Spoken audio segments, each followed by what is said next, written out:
Cervicalgie. La cervicalgie, c'est le grand classique des cols blancs qui vivent dans une posture de concentration quasi continue. À force d'avancer la tête vers l'écran, de rester focalisé longtemps et de bouger trop peu, la nuque reste en tension de fond pendant des heures. Au début, ce n'est qu'une raideur discrète en fin de journée, puis tourner la tête devient moins en moins naturel. Et la douleur s'installe comme bruit de fond permanent. Dans les métiers de bureau, elle finit souvent par devenir la posture normale du travail.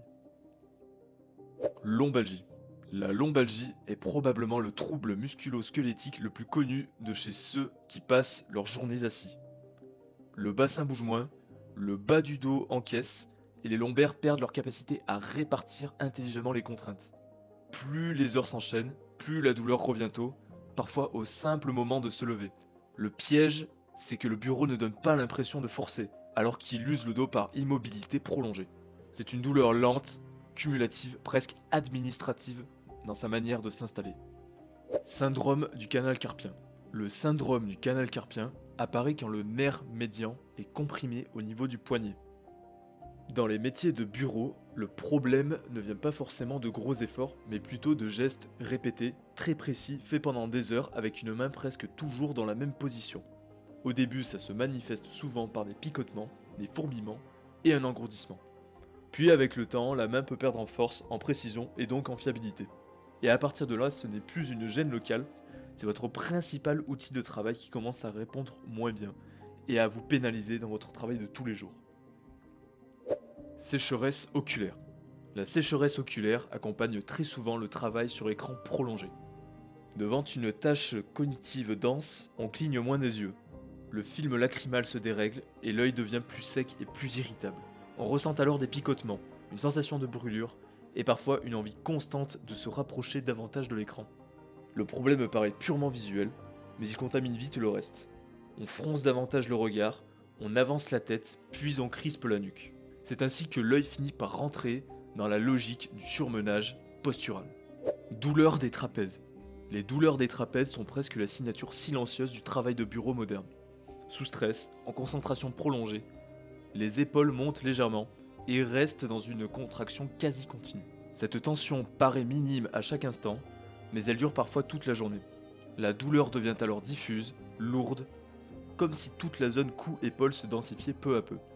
C'est typiquement le genre de gêne que les cols blancs de la finance, de la tech ou du droit finissent par considérer comme normale, alors qu'elle révèle déjà une surcharge musculaire chronique. Douleurs fessières. Les douleurs fessières viennent souvent du simple fait d'être assis trop longtemps sans vraie variation de posture. Plus les heures s'empilent, plus les fessiers restent comprimés et peu recrutés. La douleur devient profonde avec une gêne difficile à localiser précisément. Beaucoup pensent alors que tout vient des lombaires, alors qu'une partie du problème part du bassin et de la perte de fonction des fessiers. Quand cette zone stabilise moins bien, le reste du bas du corps compense presque immédiatement. À long terme, cette fonction peut favoriser une mécanique du bas du corps de plus en plus inefficace. Dorsalgie. La dorsalgie correspond au haut du dos, qui s'enroule à force de travailler penché vers l'avant. Plus on reste longtemps dans une posture fermée, plus la cage thoracique se referme et la zone entre les omoplates doit compenser. On ressent alors une brûlure, un tiraillement ou un point fixe dans le haut du dos. Ce n'est pas juste une mauvaise posture passagère, c'est le prix de milliers d'heures passées dans une position fermée, concentrée, souvent sous contrainte mentale élevée. Le haut du dos finit par porter la tension que le reste du corps ne distribue plus. Tendinopathie de l'épaule. Les tendinopathies de l'épaule apparaissent quand l'épaule fonctionne trop longtemps, dans une mauvaise mécanique. Le bras reste souvent un peu en avant, bouge peu, et les tendons finissent par s'irriter à force de travailler toujours dans le même axe. Dans les métiers de bureau, l'épaule ne souffre pas d'un effort violent, mais d'une posture répétée toute la journée. C'est une usure lente, discrète, mais bien réelle. Ténosynovites. Les ténosynovites sont des inflammations des gaines qui entourent certains tendons, surtout au niveau de la main, du poignet ou du pouce. Elles provoquent une douleur au mouvement, une sensation de frottement, parfois une zone sensible ou légèrement gonflée, et un geste qui perd en fluidité. Elles apparaissent quand la main répète longtemps les mêmes actions fines, sans vraie récupération, dans un environnement où la précision est constante, typiquement dans un travail de bureau. Le problème, c'est qu'une gêne localisée finit par contaminer des gestes très simples, jusqu'à rendre la journée de travail mécaniquement pesante. Épicondylalgie. L'épicondylalgie est une douleur tendineuse située autour du coude, le plus souvent liée à une surcharge chronique des muscles de l'avant-bras. Cliniquement, elle donne une douleur bien localisée, souvent sur le côté du coude, avec une réapparition rapide dès qu'il faut tenir, stabiliser ou répéter un geste. Elle s'installe quand l'avant-bras absorbe pendant des semaines une somme de tension discrète liée à des tâches précises, répétées et peu variées. Ce qui la rend redoutable, c'est qu'elle réduit l'endurance du bras entier sans jamais venir d'un effort spectaculaire. Raideur des fléchisseurs de hanche. La raideur des fléchisseurs de hanche correspond à un raccourcissement progressif des muscles situés à l'avant de la hanche, surtout quand la position assise devient dominante. Elle se manifeste par des hanches qui s'ouvrent moins bien, un tiraillement en se levant et une marche moins fluide une fois debout. Elle naît de journées passées, presque immobiles, avec les hanches pliées pendant des heures devant un écran ou en posture de travail continu. Le danger, c'est qu'elle modifie peu à peu la position du bassin, puis transfère la contrainte vers les lombaires sans se faire remarquer tout de suite. Syndrome fémoro-patellaire. Le syndrome fémoro-patellaire comprend les douleurs du genou liées à la sédentarité prolongée. Ces gonalgies se traduisent surtout par une gêne après un long maintien assis, une sensation de gêne raide ou une douleur qui apparaît quand on se relève et on recommence à charger l'articulation. Elle s'installe dans un contexte où les membres inférieurs bougent peu, changent peu d'angle et perdent en variété de mouvements au fil des journées. Typiquement dans un job de finance, de tech ou de droit ou encore même de médecine. Névralgie cervico-brachiale. La névralgie cervico-brachiale correspond à une douleur qui part du cou et irradie vers l'épaule, le bras et parfois jusqu'à la main. Cliniquement, elle ajoute à la cervicalgie une dimension neurologique, fourmillement, décharge, engourdissement et parfois une sensation de bras moins fiable. Elle peut émerger quand la région cervicale est trop longtemps restée figée, comprimée ou sursollicitée dans une posture de concentration prolongée. Ce qui la rend marquante, c'est que le problème ne reste plus local, c'est toute la chaîne du membre supérieur qui semble soudainement prise dans la douleur. Douleur sacro-iliaque. Les douleurs sacro-iliaques concernent la zone de jonction entre le sacrum et le bassin.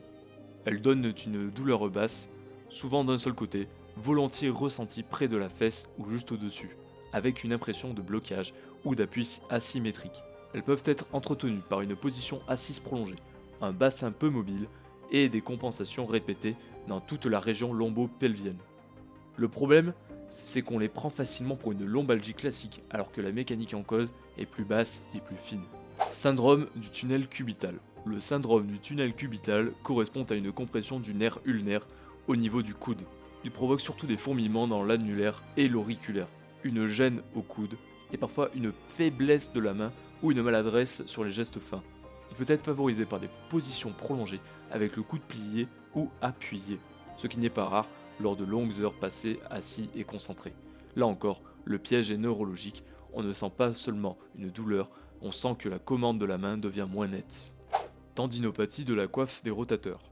La tendinopathie de la coiffe des rotateurs est une atteinte tendineuse de l'épaule, et c'est la cause la plus fréquente de douleurs d'épaule. Elle donne une gêne à l'élévation du bras, une douleur sur certains angles, parfois un inconfort nocturne ou une impression d'épaule moins libre.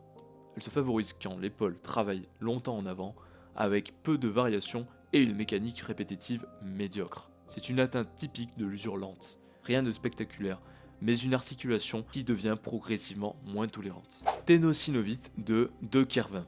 La ténosynovite de De Kervin est une forme bien précise de ténosynovite qui touche le bord du poignet côté pouce. Elle provoque une douleur à la préhension, au pincement, au mouvement du pouce, parfois avec une sensibilité nette à la base de celui-ci. Elle apparaît volontiers quand le pouce et le poignet répètent trop longtemps des gestes fins dans une même logique de précision. C'est une atteinte très parlante parce qu'elle transforme des gestes simples en gestes immédiatement douloureux. Doigt à ressaut. Le doigt à ressaut correspond à un tendon du doigt qui coulisse mal et finit par accrocher. Cliniquement, on observe un doigt qui bloque, saute ou se déplie avec un petit à-coup, souvent accompagné d'une douleur dans la paume ou à la base du doigt. Il s'inscrit dans la logique des sollicitations répétées de la main quand le système de glissement tendineux commence à perdre en fluidité.